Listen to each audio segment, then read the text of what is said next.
আমায় একটা স্বপ্ন পূরণ করো ও গো দয়াময়,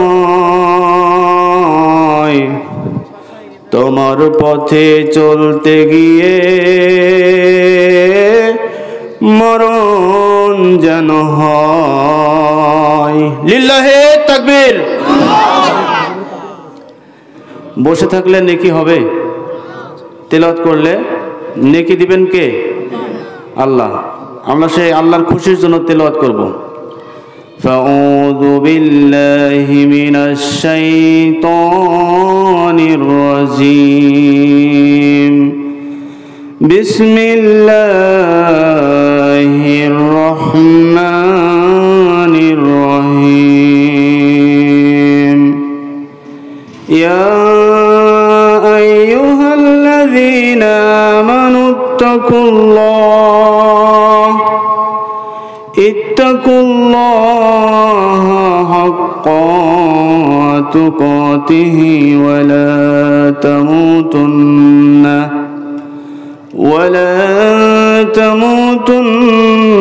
ইল্লা ওয়া আনতুম মুসলিমুন।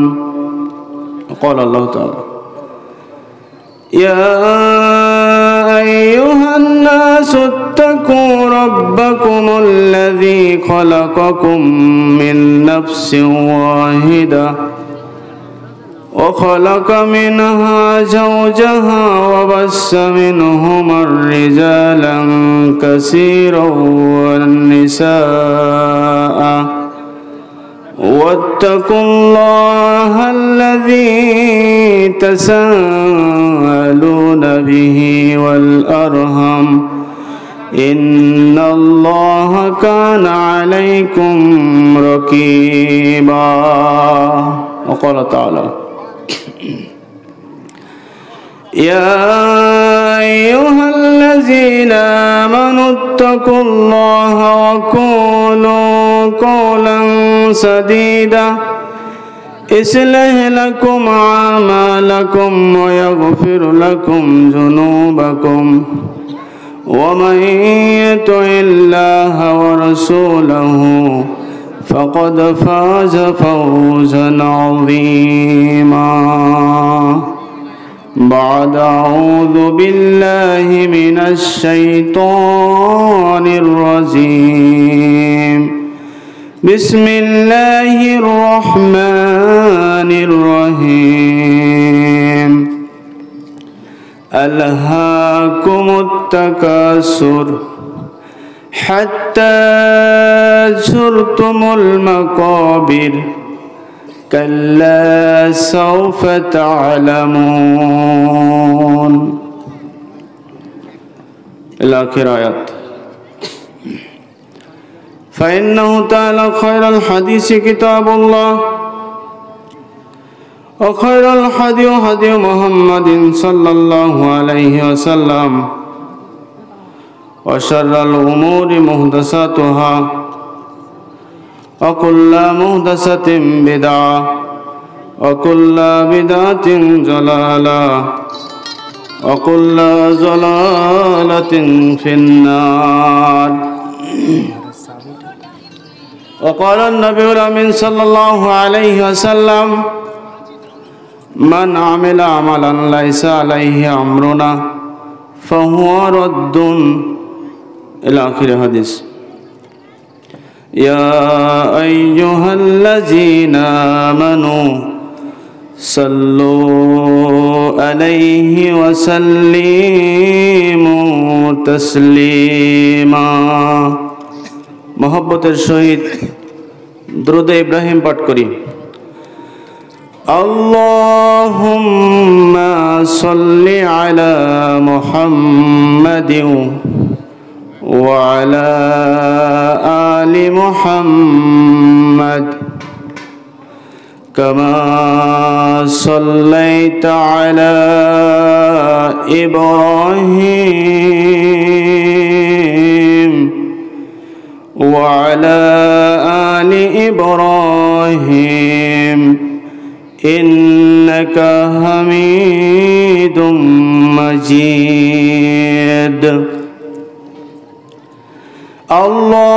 اللهم بارك على محمد আপনারা পড়ছেন না নাকি তা আওয়াজ নেই কেন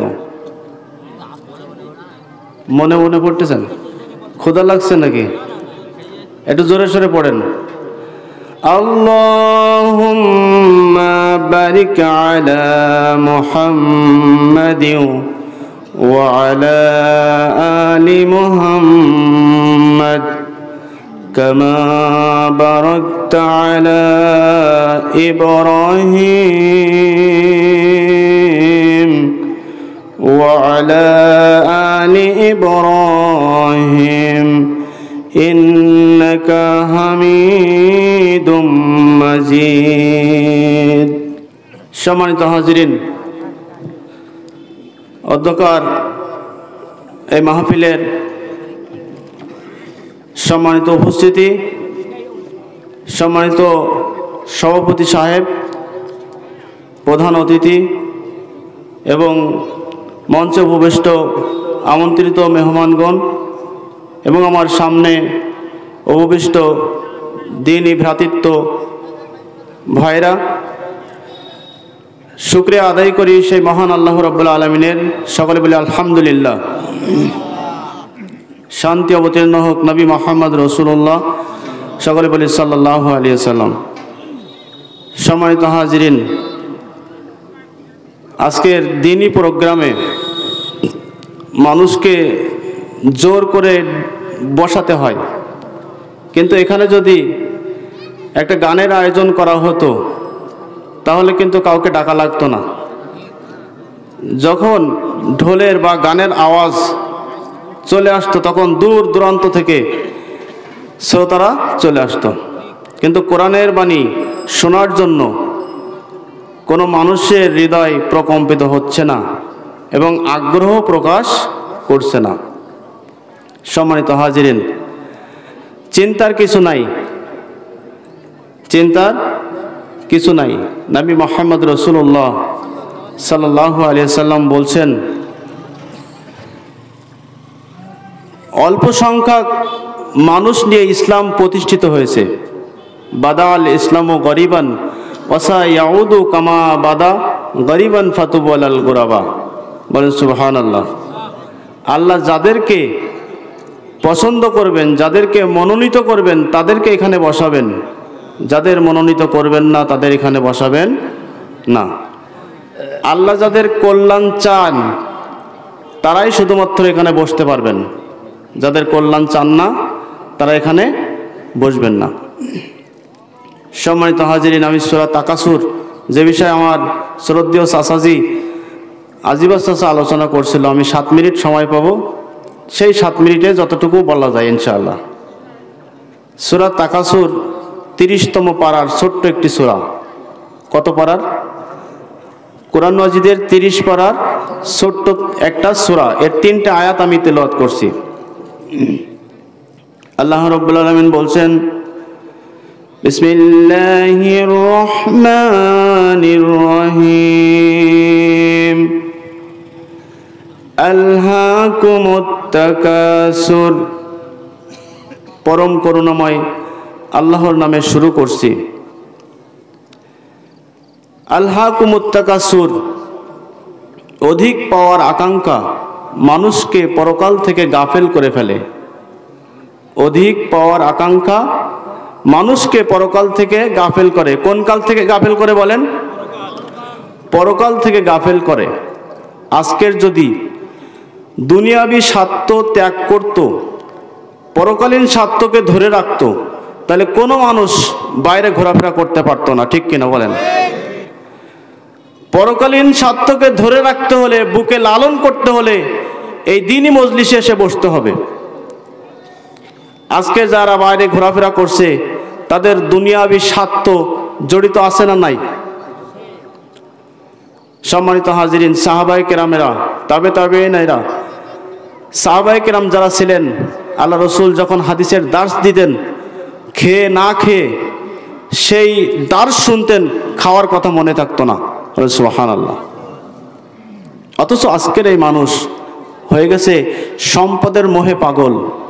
তাই তো আল্লাহ রাব্বুল আলামিন বলছেন, আলহাকুমুত তাকাসুর, অধিক পাওয়ার আকাঙ্ক্ষা মানুষকে পরকাল থেকে গাফেল করে ফেলে। মানুষের চাহিদার কোনো শেষ নাই। মানুষের চাহিদা আছে না নাই? মানুষের চাহিদার কোনো শেষ নাই। যে মানুষের একটা পাকা বাড়ি আছে সে চিন্তা করছে কিভাবে এটাকে ছাদ দেওয়া যায়। যে মানুষের পাঁচতলা একটা বিল্ডিং গ্রামে আছে সে চিন্তা করছে গ্রাম থেকে কিভাবে শহরে একটা বিল্ডিং করা যায়।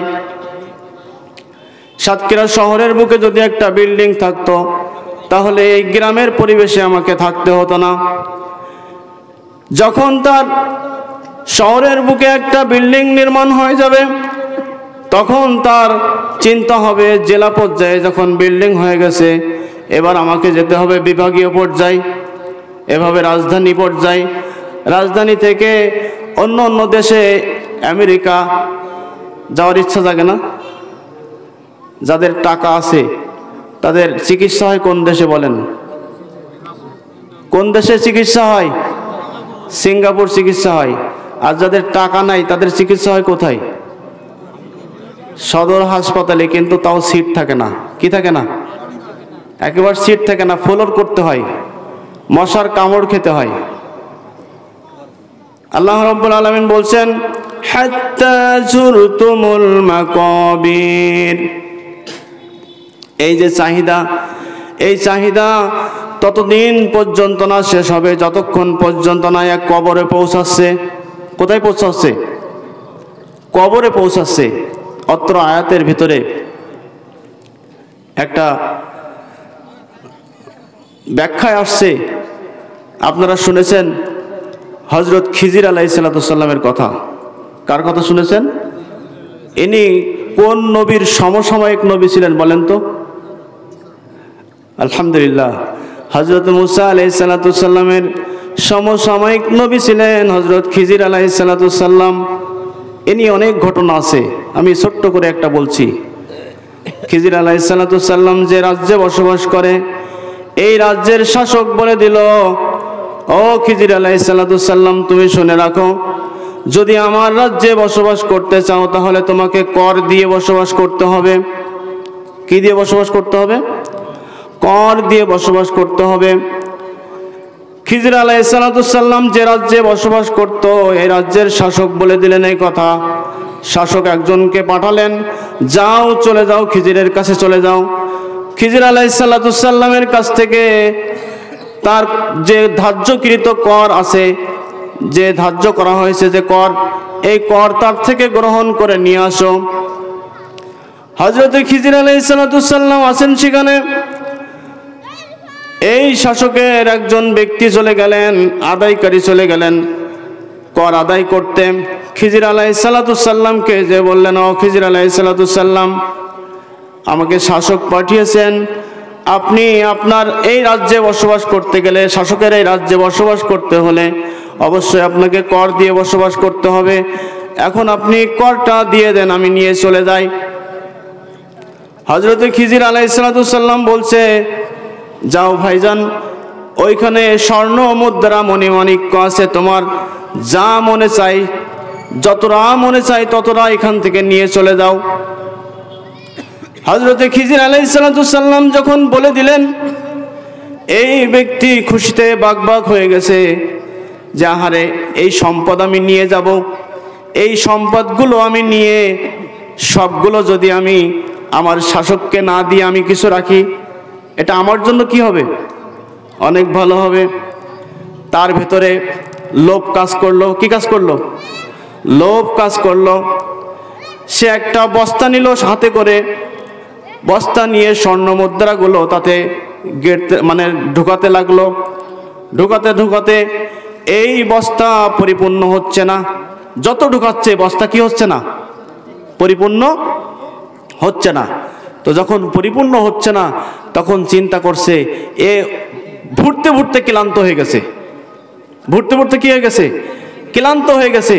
যখন ক্লান্ত হয়ে গেল, যখন বস্তার মুখ পরিপূর্ণ করতে পারছে না, তখন খিজির আলাইহিসসালাতুসাল্লামকে ডাকছে, ও খিজির আলাইহিসসালাতুসাল্লাম ভাই, আপনি একটু আসেন তো, এই বস্তাটা ধরে একটু পরিপূর্ণ করে দেন তো। খিজির আলাইহিসসালাতুসাল্লাম ওখান থেকে আসলেন, এসে এক মুঠো মাটি নিয়ে বস্তার মুখে দিয়ে দিলেন। বস্তাটা কি হয়ে গেল? পরিপূর্ণ হয়ে গেল। যখন বস্তা পরিপূর্ণ হয়ে গেল, তখন এবার বলছে যে এখন পরিপূর্ণ হলো কি করে? পরিপূর্ণ হলো এজন্যই যে হযরত খিজির আলাইহিসসালাম ওই বস্তার মুখে মাটি লেপন করে দিলেন। কি দিলেন? এর অর্থ হচ্ছে এটাই, মানুষের চাহিদা শেষ ততদিন পর্যন্ত হবে না যতক্ষণ পর্যন্ত না মানুষ কবরে পৌঁছাচ্ছে। কোথায় পৌঁছাচ্ছে? কবরে পৌঁছাচ্ছে। সম্মানিত হাজিরিন,